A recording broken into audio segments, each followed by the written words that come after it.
Check one, two, check one, two, check one, two. What is up, guys? Your little boy Kagi back at it again with a new video. And in this video, I bring you Pixels Chapter 2 leaks. All of the leaks that we're going to show here, all the information is going to be straight up from their AMA. My goal is to narrow down the AMA so you guys don't have to look through 2 hours of AMA to understand what is happening in Pixels. So let's jump right into the video. Make sure you guys like, make sure you guys comment, and make sure you guys subscribe to the #1 Web3 gaming channel in the world. Chapter 2, when you first create an account, when you first log in, your new spec looks a little bit different. And the gameplay, when you actually see like my upgraded spec, what it looks like when you get further through the end game, when you're a free-to-play player, or when you don't have NFT land, you'll see how it gets quite interesting. But you kind of come onto a spec with a few new things on here, right? Like if you see, there's a new type of mine that is on an initial spec. There's new soil. It looks a bit different. There's a new type of house. So there's a new task board that will be coming up in Chapter 2. And if you can see, there's also different types of tasks. So one of the things we're doing is basically as you level up and progress through the game, this is a large focus of Chapter 2, player progression. The first task that you get when you come into Chapter 2 is a fresh account. They're pretty simple. They're a lot easier. And they're all tasks that you should be able to unlock just on the stuff that you get from the spec.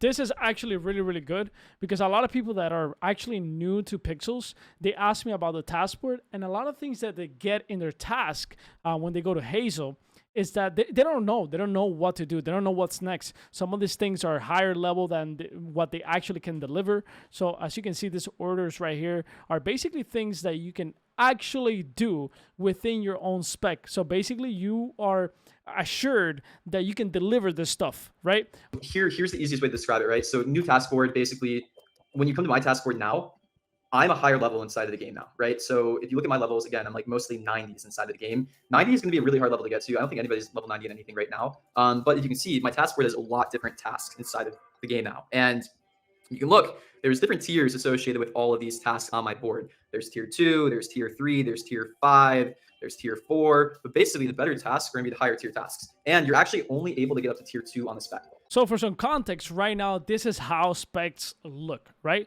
You don't have trees, you don't have a house, you don't have a mine. So there's really nothing in your spec. By the way, if you don't know what a spec is, it's basically free-to-play land.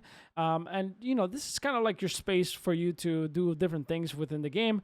But as you can see, there's no house, there's no trees, there's not much to do in your spec. You're kind of limited right now. So the idea is that you can upgrade your spec, make it bigger, but it is capped at a certain point because obviously NFT lands are much better, or they're supposed to be much better because, you know, their price point is, you know, it's a little bit up there. I've got different tiers of something. So I have all tier 1 mines, but there's a tier 2 kiln. The tier 2 trees are the kind of more circular shaped ones with the red trunks. The tier 2 soil, you can see at the bottom there is a slightly different color. Metalwork, a new industry. There's a tier 1 and tier 2. Tier 2 woodworking bench. So yeah, these are things that I've been working on throughout all of my playtesting to up my skill set. If you look, when you go into these crafting benches, you can see there's 2 different types of crafting benches on my land right now. There's the normal tier 1 woodworking bench that you guys saw initially. So if I basically want a tier 2, which will unlock all of these new recipes, cedar planks, cedar tree kits, so I can get better trees inside of this. Like for example, all of my trees on my spec right now, they're only tier 1 trees. So eventually I'm probably going to tear all these down and get tier 2 trees, but that's just part of the gameplay moving forward. So if I go down to the Ministry of Innovation, you'll see I can go down here and you can go and buy some new kits. So these kits are only the tier 1s that are available. The rest of the kits, you're gonna have to go and actually craft and create. So this is gonna create like a really new interesting economy around some of these kits because they're not super easy to get and they are a little bit coin intensive too. So if you have all the coins inside of the game now, like your progress there will be respected. What I did was I went and bought a bunch of kits, and I also went and bought a bunch of tier 1 trees from the general store, from Hazel as well too. I didn't have enough sap, I didn't have enough logs, so I found it a lot easier just to basically buy a ton of fir trees. This is what like a fully upgraded spec looks like. So essentially how we're doing the specs is you can upgrade the specs 6 times. The first 3 upgrades, you basically can get more space with coins. The last 3 upgrades will require Pixel to fully upgrade the spec, and that's how you get one that fits all of this stuff. So essentially right now, everything that is tier 1 all the kits that are tier 1, you can actually purchase it in the Ministry of Innovation, but everything else you actually have to use these industries to upgrade and craft to the next benches. For example, as you can see on the top right here, you can see that there's tier 1 and tier 2 benches.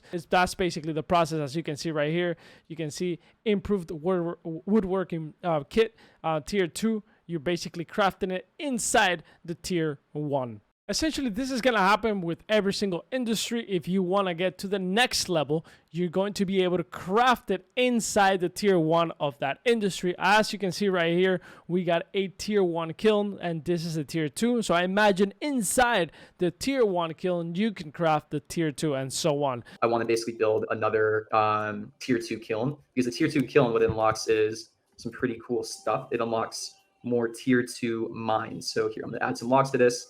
I'm going to look at the recipes here. And yeah, my goal right now is I want to build out basically another improved mine kit. So that's a tier 2 mine. I have one tier 2 mine on my land right now. It took me a long time to get this. But if you look in the recipe, what I need is I need a lot of copper.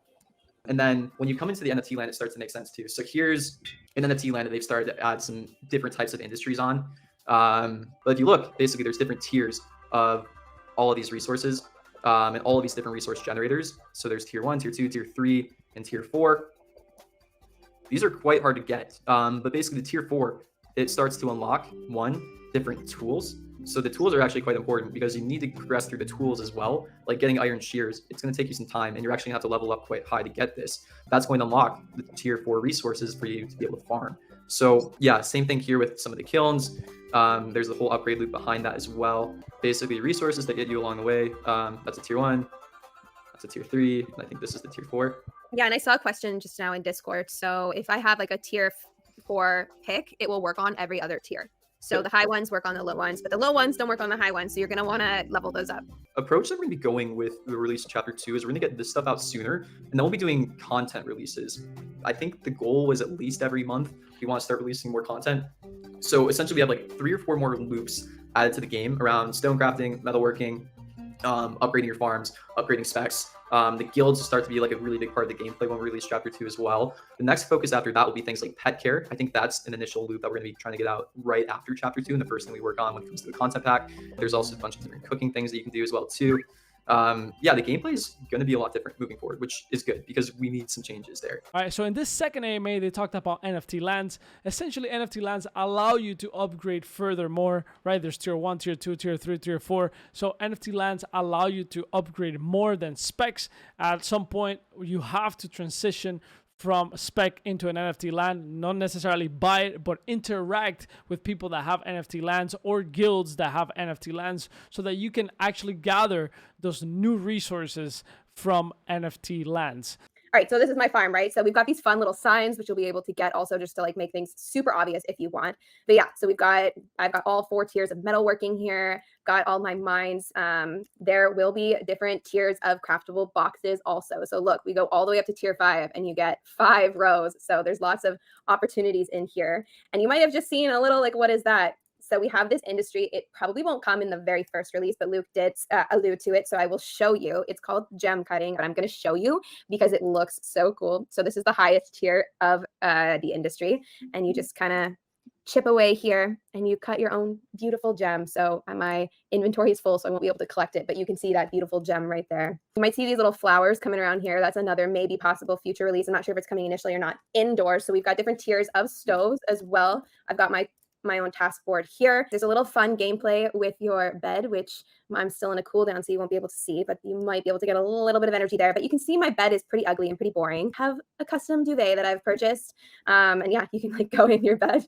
And there's some other fun stuff in here too. So I've got some wallpaper if I want to decorate. This is a big house. So big NFT lands have 2 extra rooms at the top. So, or sorry, 1 extra room. Every land will have a pool, and to keep it of nice color, you will have to put, we've called it chlorine internally. And then we have, this is specific to NFT houses that are large, have this solarium at the top. And that's where you can plant these special flowers. And we haven't nailed in like the balance for these yet, but just stay tuned for that. And then actually, wait, let's go in here. So this is an elevator. This is going to take me down to my very own cave basement. So a lot of people have been asking, like, what will happen to my existing house and items and everything. So you're going to find it all in here, and then you can remove it and take it upstairs as you please. But there will be some, you know, gameplay, future releases and whatnot with caves, as you guys know. So every house on NFT Lands does have their own little cave down here. Like, that's when we talk about splitting the team, right?